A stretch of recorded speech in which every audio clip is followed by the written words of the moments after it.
Eu saúdo-vos, os santos e amados irmãos, com a sagrada paz de nosso Senhor Jesus Cristo, o qual nos amou e foi fiel até a morte de cruz, para nos resgatar e nos tirar das trevas para a sua maravilhosa luz, pois ele carregou sobre os seus lombos todo o pecado da humanidade e cravou na cruz e disse: Pai, está consumado. Eles por mérito próprio não conseguiriam jamais obter a salvação, mas eu os justifiquei pelo meu sacrifício, pelo meu sangue que derramei na cruz. E é no nome de Jesus que nós obtemos vitória, porque nós sabemos que Ele é o Cordeiro Imaculado, que veio ao mundo, desceu do céu, desceu da sua glória e manifestou-se aqui na terra para nos dar vitória. Então vamos crer no nome de Jesus, porque nenhum outro nome há dado entre os homens pelo qual devamos ser salvos, porque também debaixo da terra nenhum outro nome há dado entre os homens pelo qual devamos ser salvos. Nenhum outro nome há onde nós possamos clamar e encontrar a vitória. Atos 16:31 está escrito assim: crê no Senhor Jesus Cristo e será salvo tu e a tua casa. Crê no Senhor Jesus Cristo e será salvo. Crê no Senhor, creia no Senhor. É o nome de Jesus que nos dá vitória. É o nome de Jesus que está sobre todo nome. É no nome de Jesus que nós clamamos a Deus e Deus nos responde. Vamos crer, amados, e ser fiel ao nosso Deus, porque o nosso Deus é fiel para com aqueles que são fiéis, mediante a dor, mediante a tribulação, mediante os problemas e as dificuldades. O nosso Deus só nos dá aquilo que nós podemos carregar. Livro de Lucas, capítulo 9, versículo 23, está escrito assim: aquele que quiser ser após mim, toma sua cruz a cada dia e siga-me, pois esta jornada não é fácil, pois não é fácil viver neste mundo, um mundo onde está totalmente transpassado pelo pecado, um mundo onde se encontra nos domínios do mal, um mundo onde está escrito no livro de 1 João capítulo 5, versículo 19, o mundo jaz do maligno, o mundo está no maligno, ou seja, o mundo ele se inclina para as coisas do diabo, mas nós estamos neste mundo para o qual Jesus veio e se entregou na cruz para nos salvar. Mas nós temos a certeza que pelas palavras benditas e abençoadas do nosso Senhor e eterno Jesus Cristo, Ele nos promete uma herança que não está nesse mundo, mas uma herança que se encontra nos céus. 1 Pedro capítulo 1, versículo 4 está escrito assim: para uma herança incorruptível, incontaminável, que não se pode murchar, guardada nos céus para vós. Vamos crer que a nossa herança não está nesse mundo, porque este mundo é um mundo corruptível, um mundo que jaz no maligno. Vamos crer no nosso Senhor Jesus Cristo, porque Ele foi capaz de se entregar a si mesmo na cruz para nos salvar, para nos redimir e para nos reconciliar com Deus. Vamos voltar um pouco no passado, quando Deus fez o homem, Deus disse: façamos o homem a nossa imagem e semelhança, conforme a semelhança de Deus o criou. O homem foi feito à imagem de Deus, mas quando o pecado entrou no mundo, o homem perdeu esta imagem, perdeu a semelhança que tinha para com o Pai. Mas Jesus veio ao mundo para transformar novamente a imagem pecaminosa do homem, a imagem poderosa e santa de Deus, pois Ele veio nos transformar de criatura para filhos. Vamos entender no livro de Marcos capítulo 16, versículo 15, e de pregar o evangelho a toda criatura. Jesus veio restaurar a imagem que o homem tinha quebrado através do pecado. Livro de 2 Coríntios capítulo 5, versículo 17. Mas quem está em Cristo, nova criatura é. Vamos entender um pouco melhor que nós estamos sofrendo uma transformação, uma mudança gloriosa de criatura. Passamos a ser nova criatura, e aí Deus vai mais além. Deus quer nos fazer filho. Livro de João capítulo 1, versículo 12 está escrito assim: mas a todos o quanto recebeu deles o poder de serem feitos filhos de Deus. Veja que transformação maravilhosa, gloriosa é esta. De criatura passamos a ser filho, ou seja, nossa imagem foi totalmente restaurada através de Jesus Cristo. Nossa imagem volta a ser a imagem de Deus. Se assim nós andarmos em retidão e fidelidade com Deus, Jesus Cristo foi o Cordeiro Imaculado que sacrificou-se na cruz. Vamos entender que Ele nada fez para receber tal castigo, mas foi necessário para nos reconciliar com Deus. Livro de 1 Pedro, capítulo 2, versículo 21 e 22. pois para isto foi chamado, pois também Cristo padeceu por nós, deixando-nos exemplos, para que sigais as suas pisadas, o qual não cometeu pecado, nem na sua boca se achou engano. Nós devemos seguir as pisadas de Jesus Cristo, nós devemos nos dirigir para o céu e andar conforme a vontade de nosso Senhor Jesus Cristo, para que então possamos ser verdadeiramente a imagem de Deus, a semelhança de Deus aqui na terra, porque nós saímos das trevas para a luz, ou seja, nós agora somos luz. Jesus disse: eu sou a luz do mundo. Quem me segue não andará nas trevas. No livro de Mateus, capítulo 5, versículo 14. Vós sois a luz do mundo. Nós somos a luz do mundo através de Jesus, porque a luz que vem do céu para nós, que é Jesus Cristo, ela entra dentro de nós e nós temos que fazer essa luz brilhar diante dos homens. Mais abaixo, Mateus, capítulo 5, versículo 16, também assim resplandeça a vossa luz diante dos homens, para que vejam as vossas boas obras e glorifique o vosso Pai que está nos céus.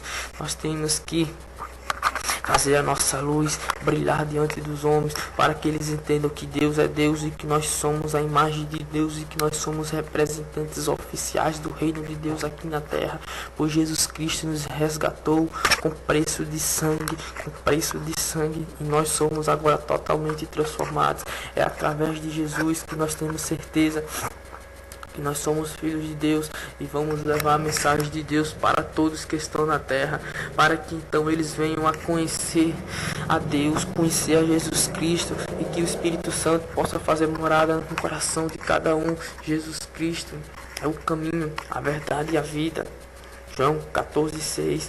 Jesus diz: eu sou o caminho, eu sou a verdade, eu sou a vida. Não há outro caminho, não há outro caminho, não há outro caminho. Então não procure outro caminho, porque não há outro. Um dia um certo homem chamado Pedro foi na direção de Jesus, prosseguindo no caminho, e ele andou sobre as águas. Mas quando ele desviou o seu olhar, ele passou a se afogar, porque ele desviou o seu olhar. E nós temos que focalizar, nós temos que ter Jesus como nosso alvo, porque se nós desviarmos o nosso caminho de Jesus, nós nos afogaremos, certamente nós morreremos, porque Ele é o único caminho e ninguém vai ao Pai a não ser por Ele. Vamos crer que Jesus Cristo veio nos libertar, vamos crer, ser fiel. Não adianta eu dizer: eu tenho fé, eu creio em Deus, mas se você nada faz para agradar a vontade de Deus, você tem que ser fiel, porque a fé não irá salvar. Se você não for fiel, fé é você acreditar que Deus existe. Isto foi um sentimento que Deus implantou. Romanos 12:13. Deus repartiu a medida de fé para cada um de nós. Deus já implantou esse sentimento para que você venha ter fé e saber que Ele existe. Mas você tem que ser fiel. Você tem que ser fiel se você quiser salvar-se. Mas se você não for fiel, isto significa que você não foi mudado nem transformado. Você precisa nascer de novo. Você precisa deixar os velhos costumes e obedecer a Cristo, ser obediente a Deus, porque no livro de Êxodo, capítulo 20, versículo 12, está escrito: honra teu pai e tua mãe, para que teus dias se prolonguem na face da terra. O Espírito Santo plantou e escreveu nas tábuas do meu coração, que está no meu entendimento. Assim, honra papai do céu, para que teus dias se prolonguem pela eternidade, Ser fiel a Jesus Cristo, Ele será fiel com vós. Ele é muito bom. Já basta Ele descer do céu para nos salvar, e Ele nos dá entendimento para nós podermos então lutar contra o nosso inimigo, o diabo, que nos odeia. Apocalipse capítulo 12, versículo 15, está escrito assim: ai dos que habitam na terra e no mar, porque o diabo desceu a vós e tem grande ira. Vamos entender um pouco melhor no livro de 1 Pedro capítulo 5, versículo 8. Sede sóbrios, vigiai, porque o diabo, vosso adversário, está de redor, bramando como um leão, buscando a quem possa tragar. Veja só que o diabo, ele tem grande ira. Ele quer destruir os propósitos de Deus, os planos de Cristo para com nós, porque Deus está preparando um povo. Jesus Cristo veio aqui nos dar entendimento e nos revelar as coisas celestiais, para que então nós viemos a ser este povo que está sendo preparado para habitar com Deus na eternidade.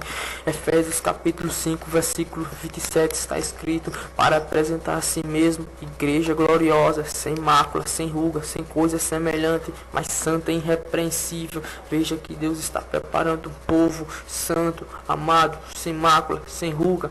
Oh Jesus, Tu és maravilhoso. Obrigado por me escolher e me colocar no meio deste povo este que irá governar pela eternidade. Oh Jesus, obrigado, porque eu sei que eu nasci do pó e ao pó retornarei, mas eu sei que eu ressuscitarei com um corpo incorruptível, capaz de morrer, capaz de sentir dor. Oh Jesus, obrigado, Senhor. Veja só os planos de Jesus para com nós, mas o nosso adversário, que é o diabo, ele não quer que nós venhamos a viver esses planos de Deus. Ele quer nos desviar deste caminho, por isso ele quer nos matar. Ele está em derredor, bramando como um leão, mas nós, a partir do momento que nós declaramos que Jesus Cristo é o nosso Senhor e que Deus é o nosso Salvador, ele não terá nada a fazer contra isto, porque nós estamos guardados e bem cobertos debaixo do sangue de Jesus Cristo. No livro de Salmo capítulo No Salmo 34, capítulo 7, está escrito: o anjo do céu acampa-se ao vosso redor com espada de fogo, e o diabo não pode encostar em nós, porque nós estamos guardados e bem cobertos debaixo do sangue de Jesus. E o anjo ainda está ao nosso redor com uma espada desembanhada, e ele não pode se aproximar. Oh glória, nós estamos na proteção de Deus 24 horas, segundo por segundo, porque o nosso Deus não tosquenejará, nem dormirá o guarda de Israel. Oh, aleluia, nós estamos cobertos e bem guardados.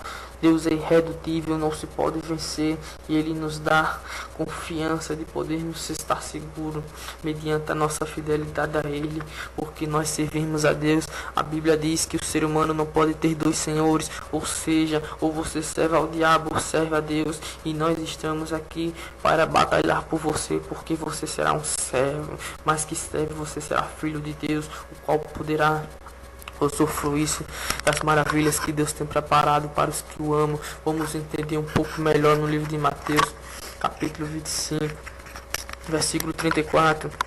Ele dirá para os que serão salvos: vinde benditos de meu Pai, ter por herança o reino que vos está preparado desde a fundação do mundo.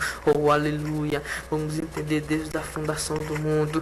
Vamos entender desde a fundação do mundo. Deus tem preparado um reino para aqueles que o amam, e o diabo ele quer impedir esses projetos.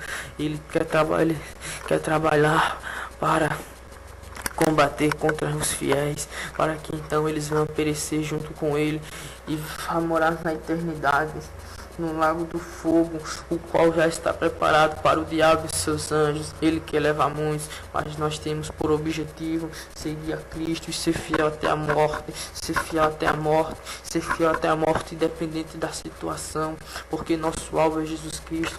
Nós não vamos errar o alvo, porque Deus está em nós, o Espírito Santo de Jesus brilha em nós, e nós seremos fiéis a Deus, e na glória estaremos com Ele, e nosso corpo será incorruptível, e nós não clamaremos porque não haverá dor, nós não choraremos porque não haverá morte, mas uma vida eterna nos aguarda. E o diabo pode se levantar conforme ele queira, mas não irá destruir os nossos sonhos. Nós temos por objetivo guardar os nossos objetivos e prevalecer, independente do que venha no nosso caminho. Jesus é o nosso Senhor e Salvador, e nós estamos debaixo da graça, e debaixo da graça permaneceremos, e debaixo da graça nos encontramos, e mediante a graça seremos salvos. Aleluia! Não deixe que o diabo destrua os seus sonhos e os seus projetos. Hoje mesmo abrace a palavra, dê ouvidos, deixe que ela penetre no seu íntimo e seja grafada no seu entendimento, para que então você venha conhecer um pouco mais dos projetos de Deus. Eu sei que você não entende muita coisa, eu também não entendi, mas foi Jesus que me ensinou, foi Jesus que me transformou, foi Jesus que me renovou, porque Jesus, ele não somente te salva, mas ele cuida de você, e cuida muito, ele cuida de você, e depois que você aceita Jesus, ele começa a habitar dentro de você, e os seus hábitos antigos passam a ser esquecidos, e você busca melhorar cada dia mais, a aperfeiçoar-se, a buscar santidade, o qual Jesus trabalha, porque a boa obra foi ele mesmo quem criou. No livro de Filipenses capítulo 1, versículo 6 está escrito: o qual começou a boa obra, a aperfeiçoará em vós até o dia de Jesus Cristo. Desde que Jesus vai trabalhar, se você aceitar Ele como seu Senhor suficiente, o único e eterno Salvador, porque só Ele que pode salvar. Ele irá trabalhar e você mudará seu ponto de vista, você mudará seus passos, você passará a ser totalmente renovado, pois Deus lhe transformará de uma forma totalmente inesperada. Você mesmo não acreditará, você falará: será que esse era eu? Ou será que eu estou sonhando?